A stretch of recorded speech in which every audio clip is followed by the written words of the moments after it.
Welcome to Graced by Rain, a podcast about the beauty in life.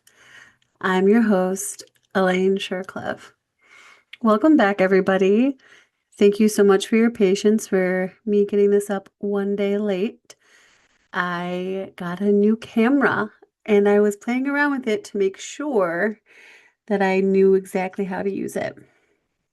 I love it so much. Thank you, Brandon from Hockeytown West Podcast, for suggesting this camera.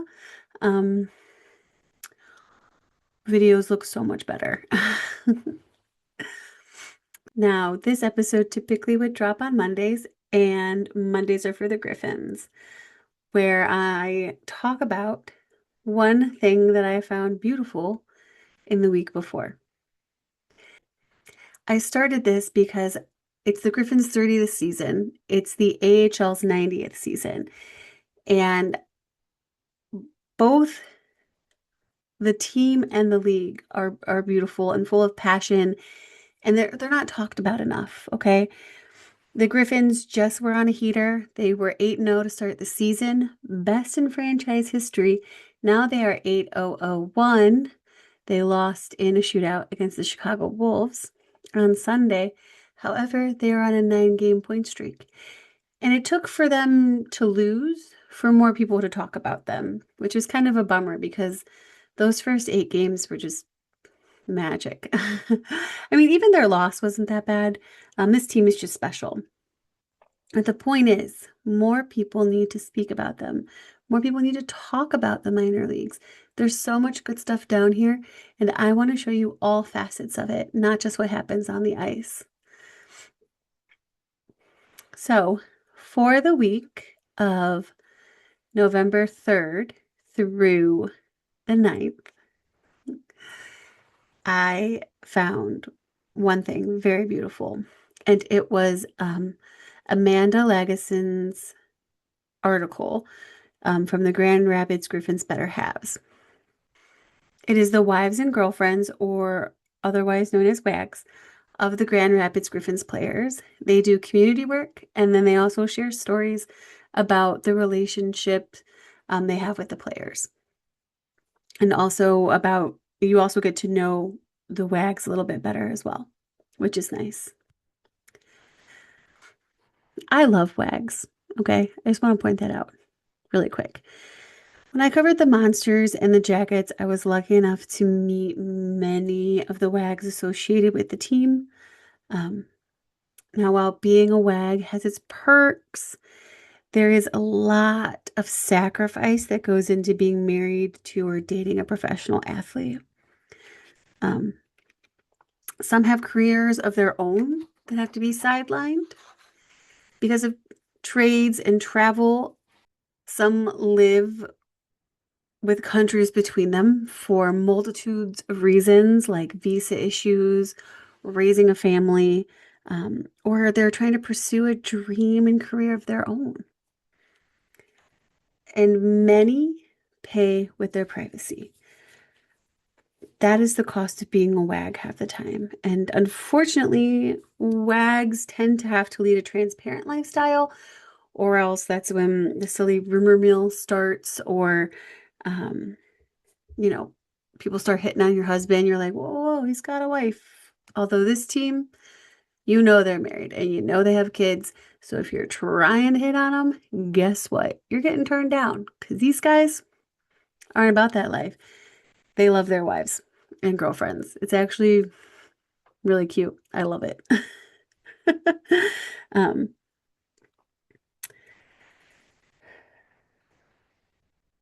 But those things that they have to sacrifice are reasons why I love the WAGs, right? They support and understand their partner's dreams, and they understand the sacrifices they both have to make for those dreams to come to fruition.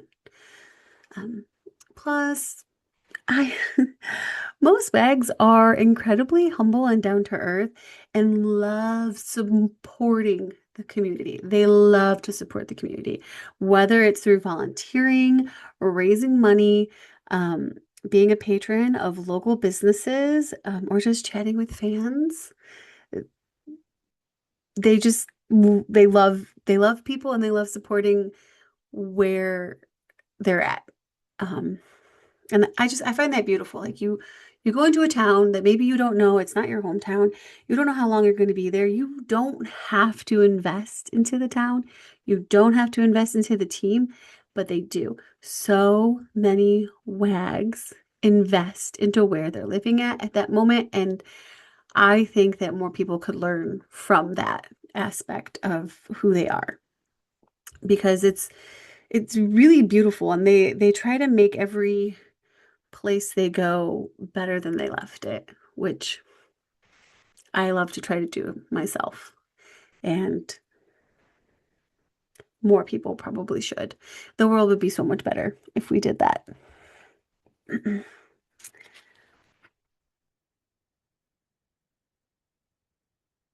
Now, back to her interview. The Grand Rapids Griffins Better Halves group, they put out, little Q&As with the wives and girlfriends every once in a while. And the most recent one was Amanda Lagesson, who is the wife of alternate captain William Lagesson. She is also the daughter of Tommy Albalin. He was part of the New Jersey Devils' 1995 and 2003 Cup wins. So if you don't know what a trap is, watch the 2003 New Jersey Devils. The trap is beautiful and they executed it perfectly, which is why they won the Stanley Cup. After he retired, he slid right into coaching. So it's safe to say that Amanda is pretty well versed in the art of hockey. Now, the whole article was good. I really enjoyed learning about Amanda, but there were 5 things that stuck out to me that I enjoyed.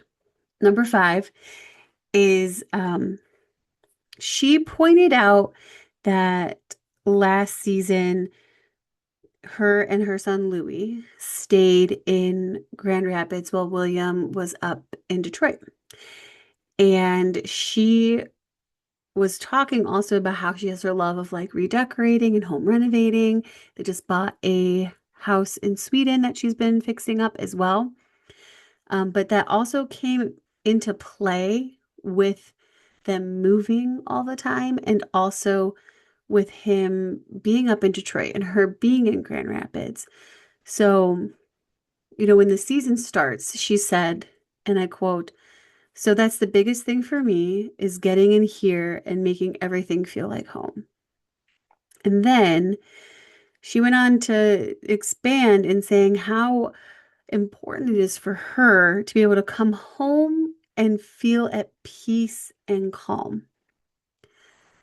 Being a WAG can be incredibly chaotic.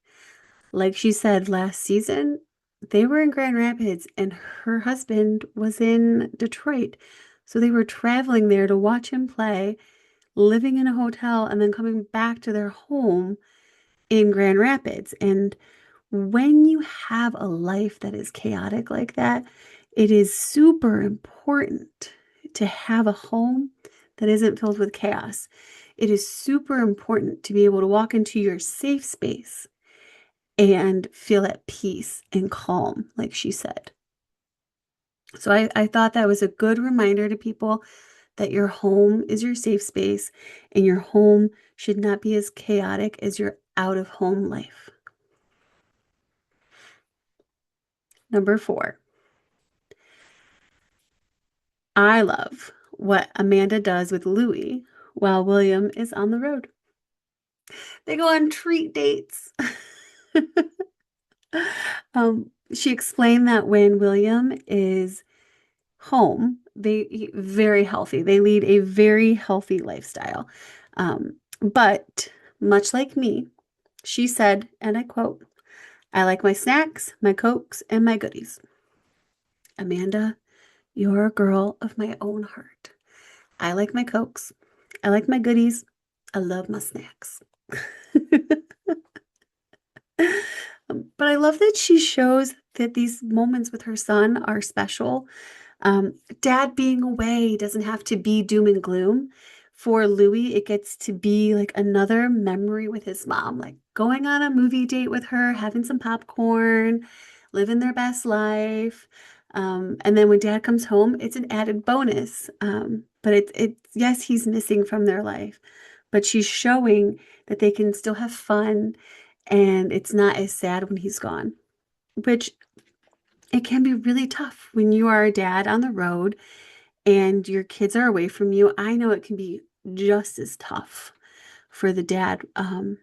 I've seen videos of players when they get home and their kids run to them and he's literally like in tears because he's missed his kids so much.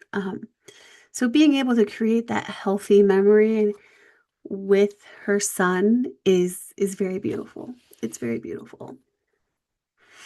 Number 3. Cooper Shine. He made an appearance. He made an appearance in this interview because honestly, like, who doesn't love Cooper Shine? For those who don't know, Coop is Dominic Shine's son, and he is, I would say he's probably the team mascot. He might be the mascot of hockey in Grand Rapids, not just the Griffins, but even youth hockey. He's everywhere. Everyone loves him. I bet if they had his bobblehead night instead of his dad's bobblehead night, that the tickets would be sold out in like 2 seconds because he's a Grand Rapids treasure. And I love that he made the appearance because Amanda was talking about how Louis is more involved this season in the game, cheering his dad on, following the plays more. But she did say that last season, all we wanted to do was play with Coop and eat snacks. And to be honest, same. Same, Louis, same. Sometimes I just want to eat snacks. And honestly, Coop is a cool dude. I'd want to hang out with him too.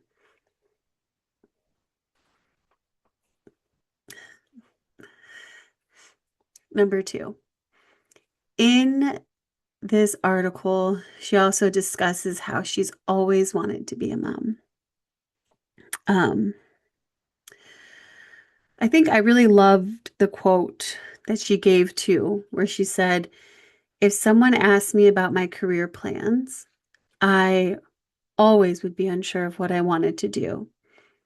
But I always knew that I wanted to be a mom because I love kids. I love this for many reasons. The first being that she's always known who she is at her core. And when you are dating a professional athlete, for it to work, you really have to know who you are at your core because a lot of things are going to get thrown at you that don't typically get thrown into a regular relationship. And so you have to know who you are at your core. You have to know kind of what you want to do in life as well, because then you can say, no, I can't do this, or no, we need to talk this through. Like you have more confidence in being able to do that. 2, I just love that she's always wanted to be a mom. Sometimes people are afraid to say like, hey, yeah, I want to be a mom. Like, I think that would be great. And from what I've heard, I haven't met her, but from what I've heard, she's a lovely mom. And she does have another one on the way. So I'm very excited for her, and William and Louis, because it seems like that family has a really good head on their shoulders about what to expect in life and how to handle life in general. So I'm very happy for her that now she got her dream of being a mom and now she gets to have it again, which to me, it's beautiful anytime you get to achieve your goals, and anytime that you get something that you've wanted your whole life. I love that, and I love that for her. So number 1, my favorite part of this entire interview, okay? Speaking of being a mom, marrying a professional hockey player helped Amanda see her mom in a new light. From having to move all the time and the things that you have to deal with as the wife of a professional athlete, it put things into a new light for her. She completely understands her mom more. and understands why maybe she would be stressed, maybe snap, maybe lose it a little. She now understands and has a greater respect for who her mom was when she was growing up, because it is tough. Like I said, there are sacrifices that are made. Um, and she now has someone that she can also lean on during these tough times, who have been through it. She can call her mom and she can vent and know that her mom can give her meaningful advice because her mom has already been through it herself. So dating and marrying a professional hockey player allowed her to have this stronger relationship with her mom. And I love that she views it that way as well. I love that she was able to look back and say, oh, I get it now. This is what my mom had gone through. I totally get where she's coming from. Absolutely beautiful. Beautiful.